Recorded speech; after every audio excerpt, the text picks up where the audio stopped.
hello friends की खबर সকলে নিশ্চয় ভালে মোৰ ভাল আজি ব্লগটো আৰম্ভ কৰিছোঁ গধূলি মানে এতিয়া 5:30 বাজিলে যিহেতু মই কম্পিউটাৰ ক্লাছত যাওঁ তো তেনেই দিনটো কামি নাপাওঁ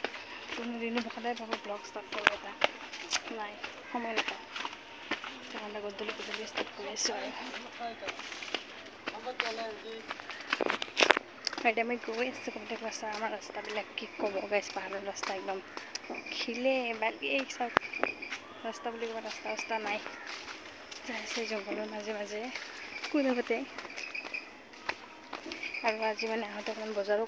কৰি আনিব আছে মানে আমাৰ দেউতাৰ কালি মানে দেউতা ঢুকুৱা মানে 6 month কমপ্লিট হ'ব কালি তো তাৰ কাৰণে চাইমেলি দুটামান বস্তু আনিব আছে সেই বস্তুখিনি ধুনীয়াকৈ আনিব লগা আছে আজি তো আনিব লাগিব আৰু আপোনালোকৰ আমাৰ পাহাৰৰ ৰাস্তাতে